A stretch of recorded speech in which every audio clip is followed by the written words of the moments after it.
This week is parshas Acharei, Mos, and Kedoshim. It's another double parsha. It's our second back-to-back double parshas, 4 parshas in 2 weeks.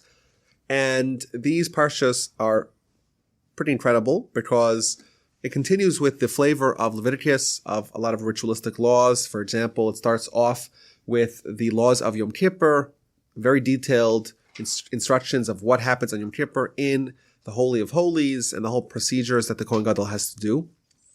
But Kedoshim, the second parsha, is very unique because it talks about matters of holiness. It begins with the idea you have to be holy. What does holiness even mean? Of course, is somewhat of a mystery to us. But it gives us a mitzvah after mitzvah in rapid succession, a speed round of mitzvahs with one incredible mitzvah after another. What I want to look at today is chapter 19, verse 18, which I believe is the most famous verse in the whole Torah.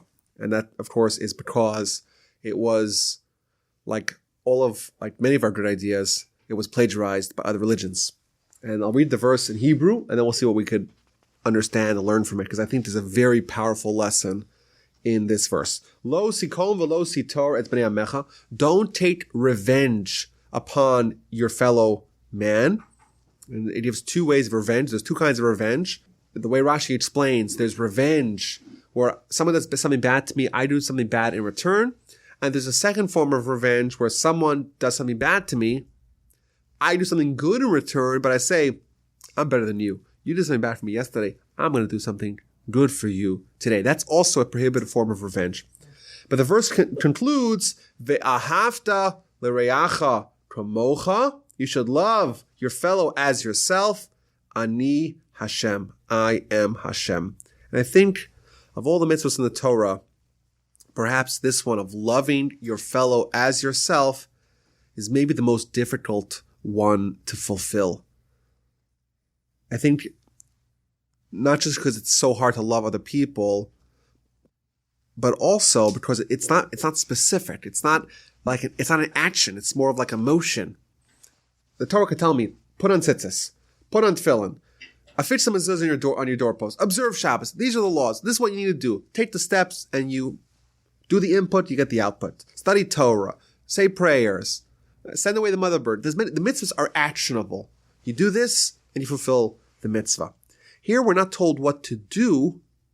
We're not told how to behave. We're told to have a certain emotion. And I think in our society there is a term that is ubiquitous, to fall in love. It seems like that implies that it's something that happens by chance. You fall into it. You stumble into love. And therefore it's very hard for us to understand how is it reasonable for the Torah to tell us that we have to love our fellow as ourselves. Now, if that was just one mitzvah, it would be one question. But in addition, we're also told that this is not just any mitzvah.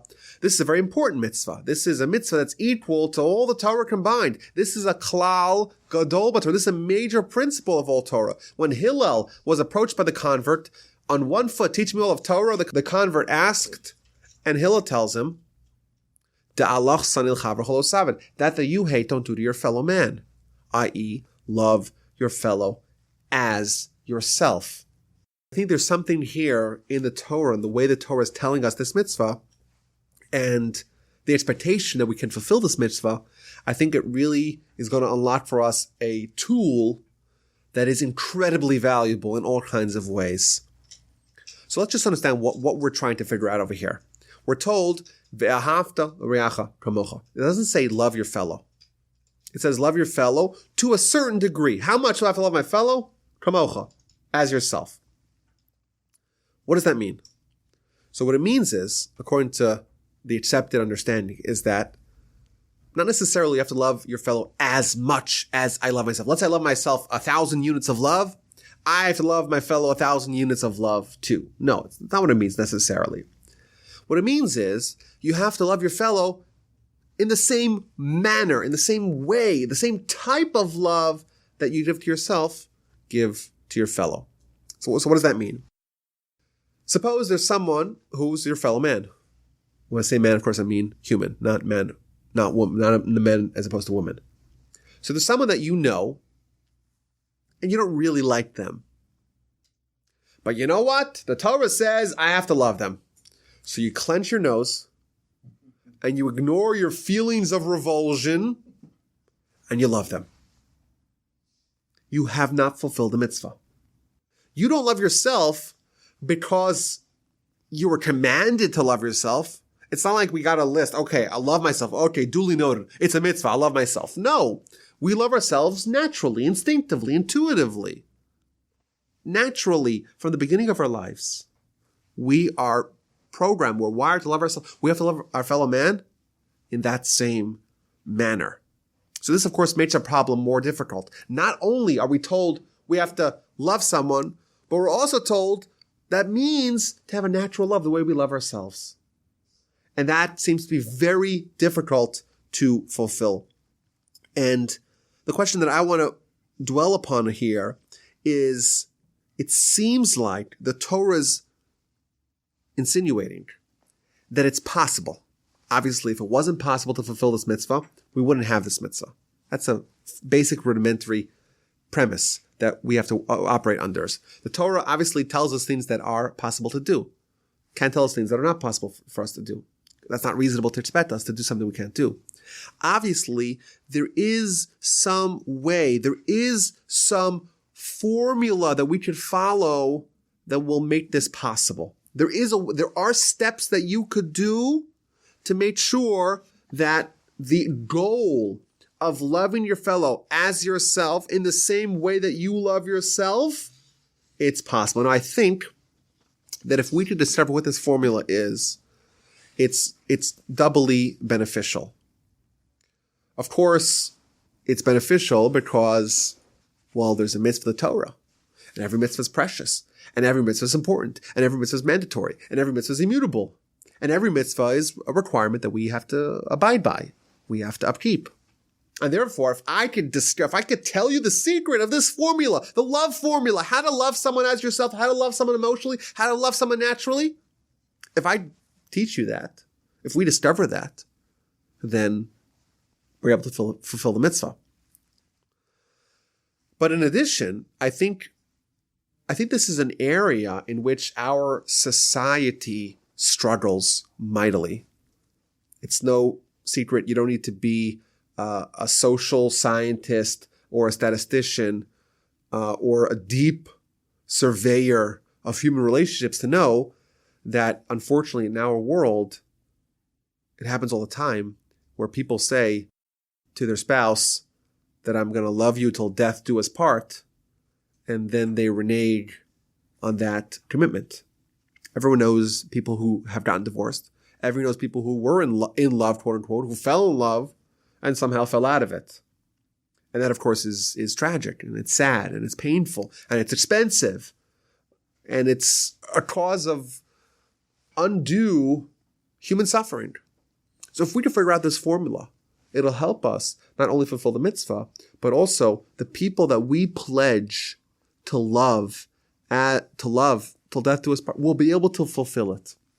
So what I want to talk about is, what is this love formula? What are these steps that we can do? What is this attitude that we can adopt? What are these thoughts that we can practice that will enable us to love our fellow as ourselves? Now, every time I talk about this, I get the same question. And that is, well, do you need to love Nazis and Hitler? And the answer is no. When it says love your fellow as yourself, it's talking about your fellow. This is your fellow man. This is not the egregious sinner and orchestrator of genocide. It means a regular person, someone who's part of your nation, someone who's not necessarily your best friend, but he's your fellow. He's your fellow man. Such a person you need to love. And I want to answer that question, what this love formula is. But I think before we answer it, a second item to note is that whatever it is, it's our formula. And it's a formula for ourselves. It's not a formula for someone else. We all know, maybe we don't live by it, but we all know that the only person you could truly change is yourself. We know that. Of course, people futilely try to change other people. But in truth, the only person you can really change is yourself. The Torah is telling you, do something. Love your fellow as yourself. It's talking to us, not talking to other people. It's talking to us. It's not telling all our fellow men, make yourself lovable so that Yaakov Wolbe could love you. That's not what the mitzvah is. It's talking to me and to you and to everyone. You have to find a way to love everyone, not by changing them, but by changing you, by adopting some sort of idea, some sort of attitude, some sort of perspective, some sort of outlook, some sort of mindset that makes love of other people not only possible, but easily manageable and doable. So I want to explain based upon a definition of love that was codified by the great Rabbi Noah Weinberg of blessed memory, who founded and headed the Torah. He used to always say this, and he said this thousands of, maybe tens of thousands of times. He said there's a definition that Judaism has for love. What's the definition of love? Definition of love, according to Rabbi Weinberg, is the pleasure that someone experiences when they recognize the virtue in another person and they identify that person with those virtues. So again, what is love? Love is the good feeling you get when you notice and you recognize and you identify and you isolate the positive character and the virtue of another person, and you identify them with those virtues. And I think this is the key to unlocking this whole idea.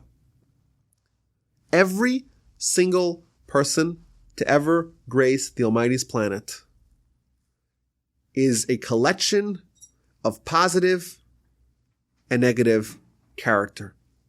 Virtues, parts about them that are admirable, parts about them that are objectively good, and parts of them that are bad. That is the human condition. Everyone has something remarkable. Everyone has something outstanding. Everyone has something good, and everyone has something bad about it. We're all a collection. We're all a basket of positive and deplorable characteristics. If everyone has both positive character, virtues, and flaws, that means everyone is simultaneously easily lovable. It means if you could just isolate the good, everyone would love such a person. And if you could just isolate the bad, everyone would hate this person. So every person is capable of being loved and being hated. Every person. The only question is, which of these are you going to choose when you identify the person? It means you have to love someone, you have to isolate, you have to understand, you have to identify their characteristics that are good, but then you have to apply that characteristic to the totality, to the aggregate of who they are. You have to assign them, you have to label them. This person is good because of X, Y, and Z that I discovered within them that they are good. Now the problem is that by default, we're predisposed to do the opposite. We're wired to easily notice another person's bad character and bad behavior and immediately affix upon them the label of bad. Whereas it's much harder for us to notice the good in other people. And the way to do it is to love your fellow as yourself. Not only is that the instruction, that's also the way to accomplish it. With ourselves, if we're honest, we'll admit that we too are a basket of good and bad character traits. Yet, we love ourselves. How could you love yourself? If you knew that you were a terrible person and you were objective about it, you'd hate yourself. Why do we love ourselves naturally? The answer is because we view ourselves as being generally good because we do this filtering of saying, okay, yes, I do have some bad things about me, but overall it's good. And the bad things, they don't happen so often. They're not who I really am. That was an aberration. I was tired. I had a bad day. I didn't sleep that well. And we have a million excuses for ourselves. Torah says, love your fellow as yourself. Just afford to them the same flexibility and the same generosity and the same benefit of the doubt that you give yourself, and you will love your fellow as yourself. The great Rabbi Yerucham Levavitz would say, suppose you have a chest, a box, and in it there are moldy, rotten fruits that have been there, worms, and just disgusting. Been there forever. But on the bottom of that box, there's one large, shiny diamond. How valuable is that box? So most of us would say it's very, very valuable. But it smells, but it stinks, but it's disgusting, but it's putrid, but it's... Doesn't matter. In totality, it's very, very valuable. And therefore, when someone has a bad characteristic, of course, it's a rotten fruit, it's a rotten egg, it's a rotten apple. It's disgusting. It's repugnant. But you know what? That should not detract from the sparkling diamonds that they have within them. Yes, they're a mixed bag, but we have to pay attention to the diamonds that are within us, or else we'll hate ourselves. And we all do that. Love your fellow as yourself. I want to just add, in conclusion, to this idea. It's not easy for us to do this. It's not. We're wired to have the exact opposite. We're wired to love ourselves and hate others. Why? Because all that stems from what we notice. We notice our own good. When you do something good, you're like, wow, like, give me the plaudits. Let's hear the lauding. I deserve. They should put up signs everywhere. I did a good deed. And when you do bad stuff, God will forgive me. God understands. Everyone has bad days. This happens, but it doesn't happen consistently. There's a million rationalizations that we could make, but we still are able to view ourselves positively. But by design, we are wired to see the bad in someone else, and the good doesn't jump out. And that is really the crux of this idea. Love your fellow. It's about as yourself. You have to remove the differentiation between how you treat yourself and how you treat others. There is an amazing Talmud in the book of Nedarim. It's the Talmud Yerushalmi, Jerusalem Talmud. It connects this whole idea to the previous part of the verse. The previous part of the verse says, "Don't take revenge from the people of your nation. Love your fellow as yourself." What does not taking revenge have to do with loving your fellow as yourself? So obviously, not taking revenge. If you won't take revenge against yourself, so that will be an example. There's a million things that could be an example of loving your fellow as yourself. Why does it bring this one? So the Talmud says something very striking. It says, suppose you have a butcher, and the butcher is working with a very sharp knife, and he's hacking away at the meat.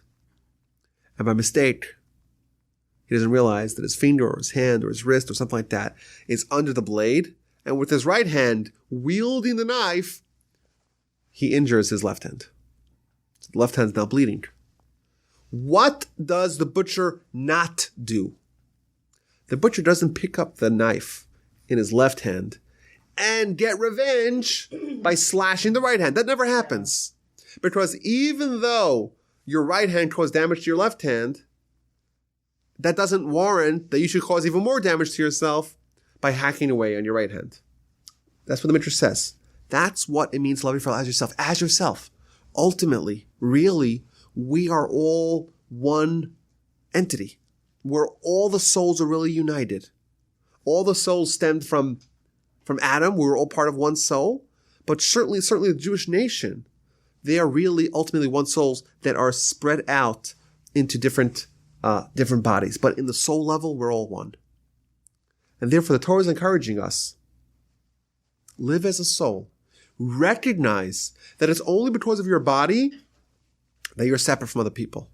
On your soul, if you were just to isolate your soul, you would realize that indeed you two are, in fact, not just one. You're two halves of one whole. You're the right hand and the left hand. Of course, now it makes a lot of sense why this is all of Torah on one leg.